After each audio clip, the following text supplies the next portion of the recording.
Carlo Acuti nació el 3 de mayo de 1991 en Londres, pero pronto se trasladó a Italia. Desde su llegada a Milán, comenzó a absorber influencias que forjarían su perspectiva espiritual. Las vacaciones las pasaba en Asís, el pueblo de San Francisco.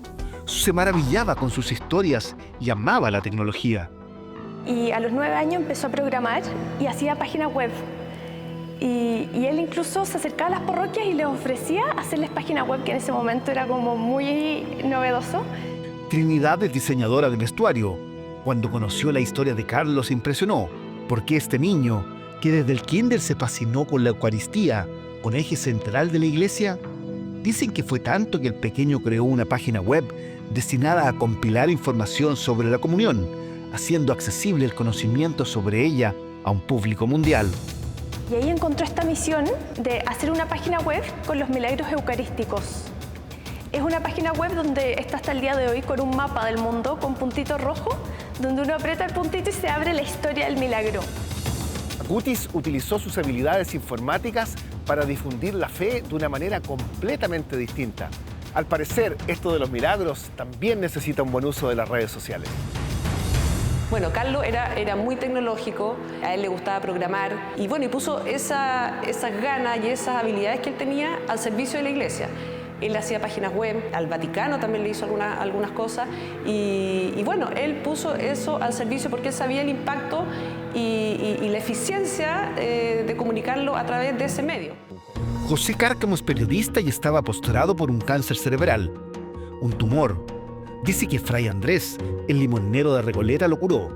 La clave, su reliquia de sangre líquida que está resguardada por los monjes franciscanos. Yo tuve una enfermedad muy potente. Mi enfermedad fue un cáncer, un tumor cerebral. Y el José no sabía. Yo traté durante mucho tiempo ocultarlo por la misma carga que significa tener una enfermedad de ese tipo. Entonces me hacen arrodillar en un oratorio, finalmente quedé ahí. Y la hermana Nora, con José Miguel y teniendo al Fray adelante, empiezan a rezar. Él me dice que me lleve la sangre donde estaba mi dolencia y yo creo que eso es. Y de ahí presenté una mejoría, mi cáncer empezó a encapsularse y de ahí hasta el día de hoy que estoy acá. Una verdadera revolución para José fue la presencia de Fray Andrés en su vida. El mismo que este hombre sencillo provocó en la conservadora sociedad e iglesia chilena. ¿Cómo lo hizo? Recorriendo los barrios miserables de la chimba hasta los salones de la rica burguesía. Era un hombre común y corriente. Para esto visitaba a pobres y ricos. No había distinción. Con frecuencia iba a ver a la familia del presidente Bulnes. Enriqueta Pinto, la esposa del mandatario, dijo que iba casi todas las semanas a su casa. Manifestaba mucho aprecio por la familia y a los hijos le correspondían igualmente. Él atendió a los pobres, le llevaba, ¿no es cierto?, alimento de lo que recolectaba, ¿no es cierto?, en las limosnas que él realizaba, pero al mismo tiempo reunía a los trabajadores para animarles, ¿no es cierto?, en su cansancio, en su lucha permanente por más dignidad, y también visitaba a los enfermos. Uno de los principales aliados del franciscano fue el doctor Lorenzo Sacié, una eminencia de la medicina chilena de fines del siglo pasado. El doctor fue dando cuenta personalmente de que los supuestos milagros se estaban produciendo uno a uno. Y esto simplemente pasó porque el propio doctor Sacié le llevó casos a Fray Andresito. En él ya había hecho todo lo posible desde la ciencia médica del 1800.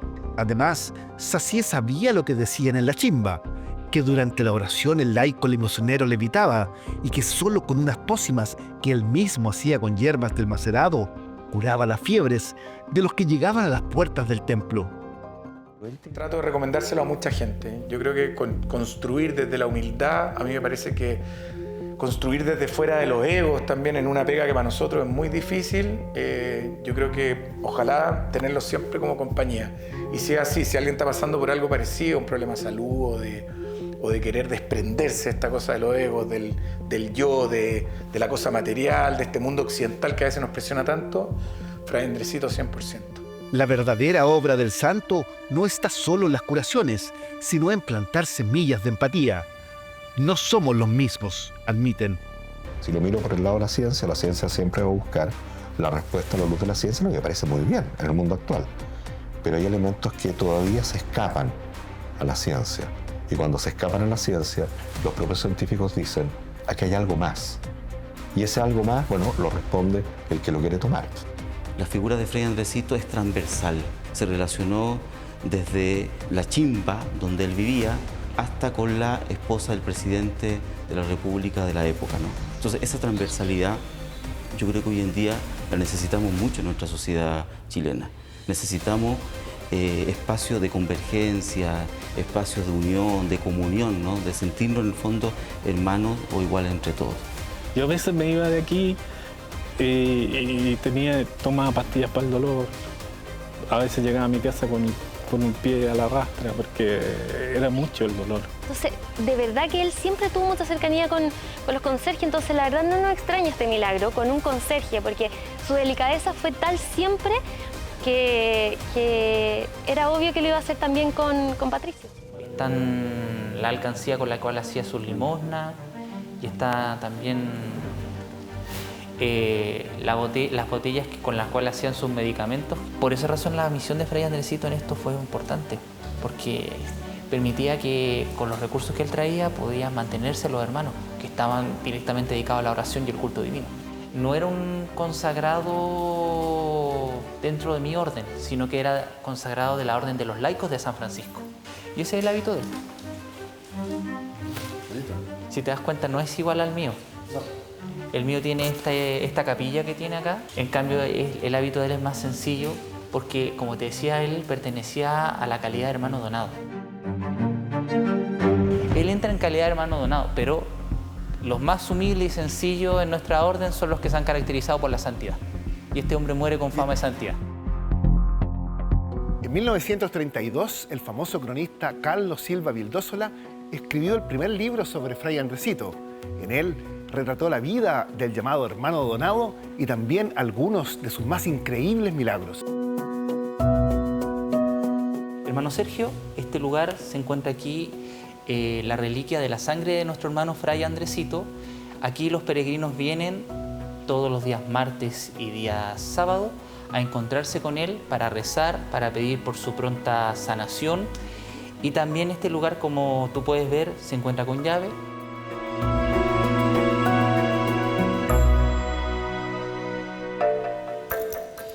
Vamos a mostrar la caja fuerte. Si se van dando cuenta, aquí tenemos la reliquia está acá adentro. Como decía Sergio, nosotros no la podemos mostrar debido a que, como Fray Andresito no ha sido declarado beato ni santo, estamos en búsqueda del milagro, pero en este lugar muchas personas consideran que la gracia de Dios se ha manifestado en Fray Andresito. Este lugar, como te digo, es un lugar de oración. Este lugar, las personas que vienen nos cuentan sus problemas, oramos con ellos y al último nosotros le imponemos la sangre a las personas en la cabeza, con el fin también de que puedan tener esa cercanía con nuestro hermano Fray Andresito. Todas las devociones populares siempre tienen ese tema de querer tocar lo divino, lo sagrado. Esa sangre que está ahí, pasa que nuestro hermano estuvo muy enfermo y que de cierta manera tuvieron que hacerle un procedimiento llamado sangría para bajar la fiebre. En aquellos años esa era la manera para poder bajar una enfermedad o los fuertes dolores que podía provocar la fiebre. El tema es que cuando muere Fray Andresito en el 14 de enero de 1853, estos restos de sangre estaban todavía líquidos. Lo que no sabemos, no tenemos explicación cómo se pudo haber dado este fenómeno.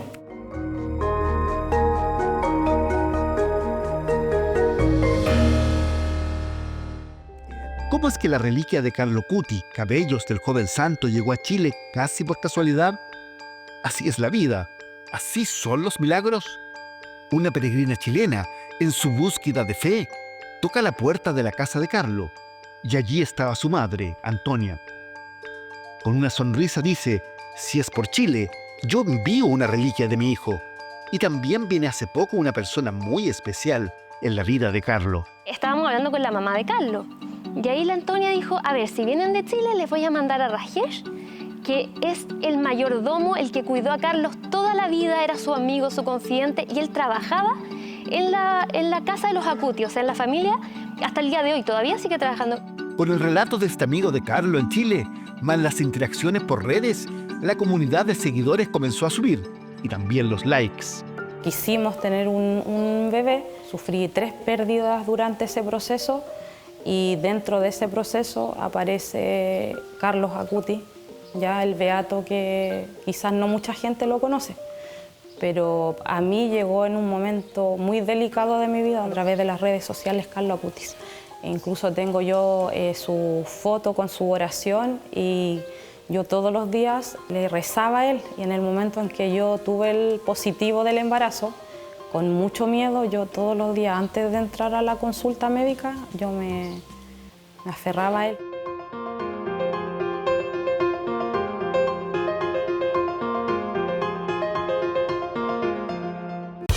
Disfruta 12 meses al precio de 8. Ingresa a megago.cl.